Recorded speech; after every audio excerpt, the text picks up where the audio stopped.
começar por tentar pensar um pouco do que é que falamos quando falamos de filosofia política. A filosofia política exige o desenvolvimento de um pensamento, digamos, marcado pela lógica da própria política. E que lógica é essa? É o facto de se constituir como um âmbito da realidade humana, uma dimensão da realidade humana, que não pode ser determinada através das oposições claras, límpidas, simples, dicotómicas entre, por exemplo, o bem e o mal, o certo e o errado, o saber e a ignorância. O domínio da política é essencialmente o domínio da opinião. E a opinião é não se confunde com os factos. A opinião é essencialmente, ou tem essencialmente a ver com o modo como nós experimentamos, vivenciamos e interpretamos a nossa realidade. O mesmo é dizer que a opinião é sempre plural. Isso não quer dizer, naturalmente, que no âmbito político não haja factos, que haja apenas opiniões. Um pouco não se pode interpretar com demasiada literalidade aquela frase do Nietzsche na Vontade de Poder, quando ele diz não há factos, apenas interpretações. É claro que no domínio da política há factos e esses factos contam. O que acontece é que, politicamente, esses factos não são dissociáveis das interpretações que nós deles damos, não são dissociáveis das vivências que nós desassociamos, não são dissociáveis, não são discerníveis de toda a cadeia de relações que nos fazem experimentá-los de um ou de outro modo. Sem pluralismo não há política. E isto quer dizer também que sem conflito não há política. Um dos problemas que se equacionou foi a possibilidade de uma situação como esta suscitar respostas mais eficazes por parte de regimes mais autoritários ou totalitários em relação a regimes democráticos, ou regimes onde realmente seja possível valorizar o pluralismo de uma forma que nesses outros regimes não é valorizado. Ora, o interessante é verificar que isso não aconteceu. Ou seja, não só as populações por exemplo, estou em Portugal, mas as populações em Portugal, mesmo na Itália, ou em França, em Espanha, essas populações não só aderiram aos planos de combate à pandemia, como foram elas, até em larga medida, que exigiram medidas que combatessem essa mesma pandemia. Houve alguns filósofos que falaram sobre isso, por exemplo, George Agamben, aquelas ideias todas as quais, no fundo, a adesão das populações destes Estados às medidas tomadas para combater a pandemia, no fundo, revelariam apenas que esses Estados apenas teriam apenas seriam superficialmente, verdadeiramente democráticos e liberais, portanto seriam, no fundo, não teriam grandes diferenças em relação a Estados cujos regimes seriam de outra natureza. Francamente, parece-me uma crítica bastante injusta. É porque, quando pensamos politicamente, nós não podemos pensar, creio eu, deontologicamente, porque toda a política tem a ver com escolhas, tem a ver com deliberações e com decisões, e, portanto, com escolhas. E quando escolhemos, as escolhas têm todas elas um preço.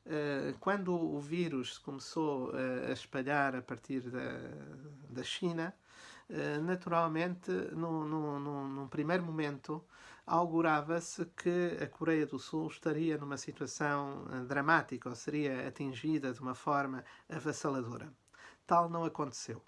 E não aconteceu em função da tecnologia, nomeadamente, por exemplo, em termos de monitorização da própria população, o chamado contact tracing, não é? Quer dizer, o conseguir, no fundo, monitorizar essa mesma população e, portanto, tentar a partir daí controlar o efeito de disseminação do vírus. Obviamente, essa questão implica custos em termos de privacidade e em termos da capacidade que nós temos de garantir, no fundo, a possibilidade de não sermos, não vermos as nossas liberdades, a nossa intimidade até, de alguma forma, posta em causa por esse sistema, no fundo, de controle populacional. Seria tentador colocar a questão em termos de bem e mal, em termos de, como eu disse, certo e errado, em termos de saber se o caráter é digno ou não digno, aceitável ou não aceitável, dessa mesma solução por via da tecnologia para tentar controlar a pandemia. O que é certo é que essa solução na Coreia do Sul foi eficaz. A Coreia do Sul não teve a situação avassaladora que muitos lhe vaticinavam. Ou seja, nós, Portugal, Espanha, Itália, França, também adotámos uma tecnologia, só que a tecnologia que nós adotámos para combater a pandemia foi uma tecnologia,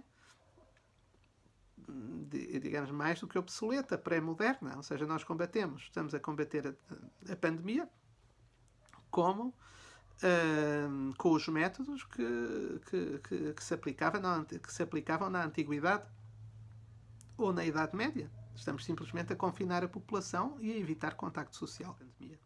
Agora, com os recursos tecnológicos que nós hoje temos, porventura, o que temos de fazer é, de uma forma racional ou de uma forma razoável, tentar pensar os custos e os benefícios desta forma de combate à pandemia e os custos e benefícios de formas tecnologicamente mais avançadas, que também têm custos, de combate a esta mesma pandemia.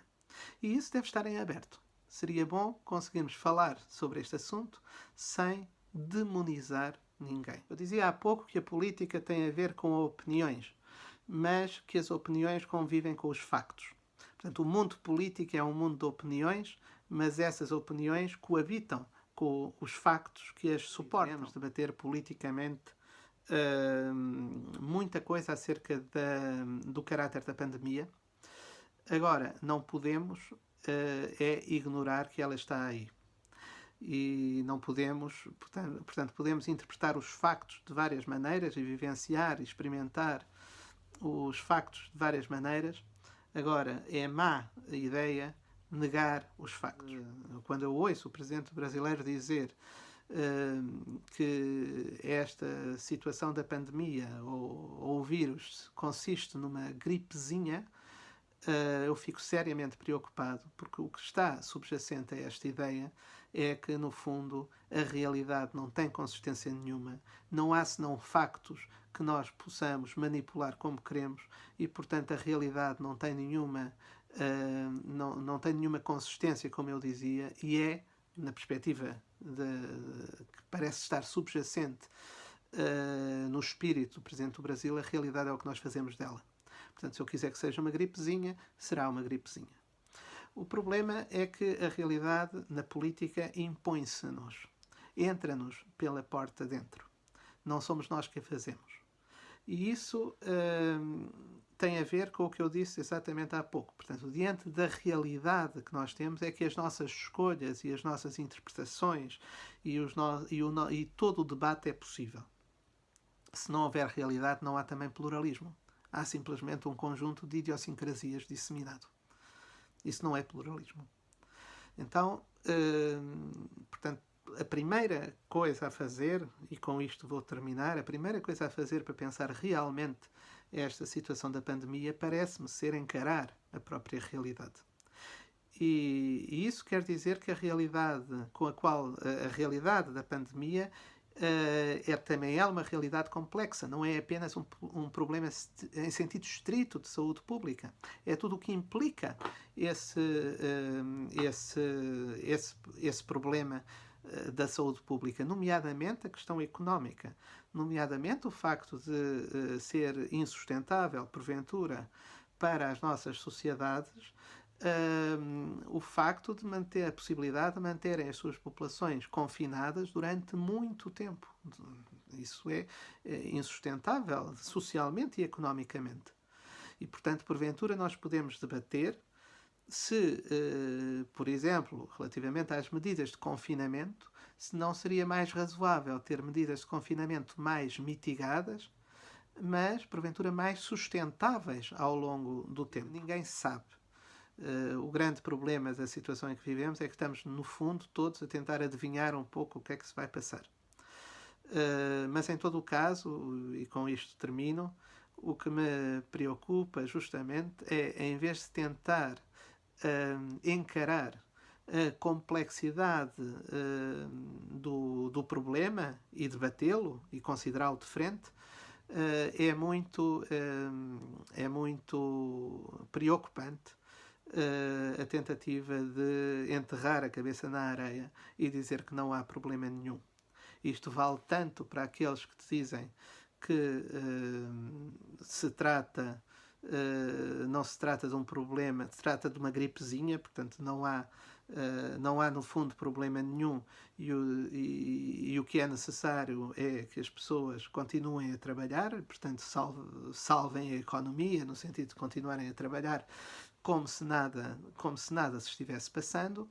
Vale tanto para isso como vale para aquelas pessoas que dizem que não há problema económico nenhum porque há o problema moral, há o problema ético que é prioritário de salvar vidas. É evidente que